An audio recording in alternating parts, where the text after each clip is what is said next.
unbelievable, isn't it? And joining me now from London is Jasper. He was a policing and equalities advisor to the former London Mayor, Ken Livingston. Mr. Jasper, we know that the protests in Tottenham started on the weekend because of a specific incident in which police shot a man. But what's driving the spread of this violence well beyond that area? I think there are a number of reasons for its spread. I think we've seen huge levels of austerity cuts in many inner city areas. That's leading to a great deal of anxiety, concern. Young people themselves now are not able to afford to take higher education, even at a basic level, much less to get into a higher educational degree.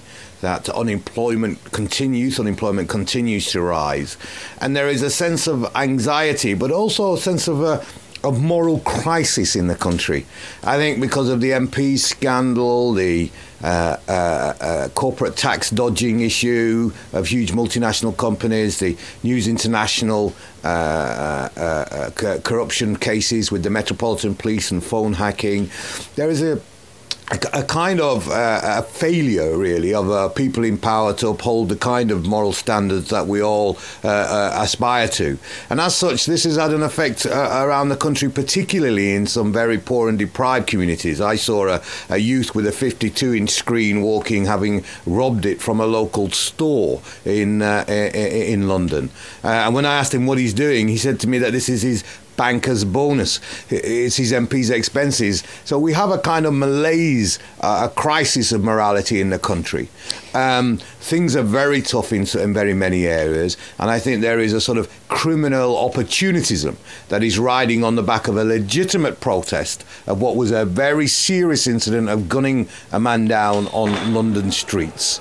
And as a consequence of that, lots of people have sought to criminally exploit what is a legitimate issue.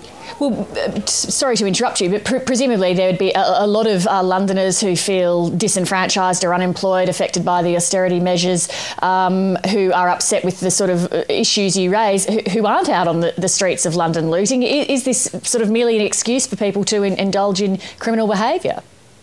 No, I don't think so, because I think that as reprehensible as the attacks on people and property are, and Lord knows that that is true, it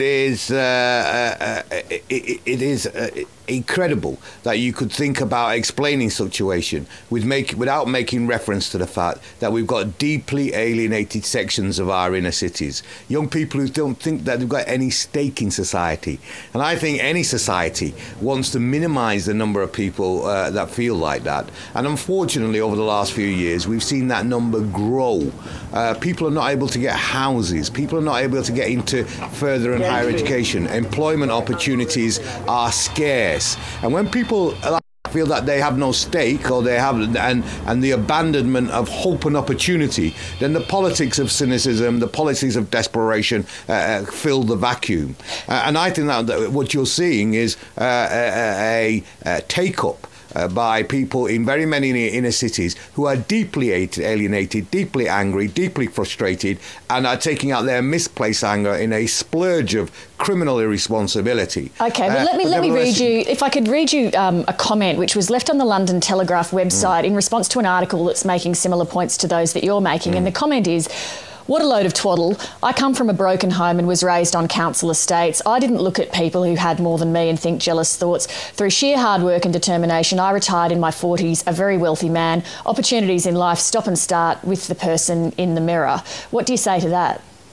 Yeah, well, he's not 21 and living as a young black person on a housing estate in the middle of Peckham or Brixton or Toxteth or Handsworth, or a young white person in Romford, in Newcastle, in Liverpool, whose whole family for a generation has been left unemployed. One can't simply discount these things. Everybody wants to return to order and normality. But if we think that simply locking people up is going to solve the problem in the wake of these disturbances, then we're set to see a repeat of those disturbances at some point in the future. One can deal with the symptom, which is the explosion of criminality, but one also has to focus on the cause, and that is the lack of engagement, democratic engagement, deep alienation that is faced by many young people in our inner cities. And in fact, not even young people. We've got 40 or 50-year-olds now being made unemployed in the country who are completely angry and alienated that their futures and their pensions are degraded and so on. And let me say this is not about young people or indeed young black people. I've been on the streets of London. I've seen middle-aged dentist technicians out there on the streets of London. I've seen people who are in a professional capacity, and I think when you find the arrests are made, you'll find that although the poor and deprived areas are represented, they're no means exclusively the ones being engaged in these activities.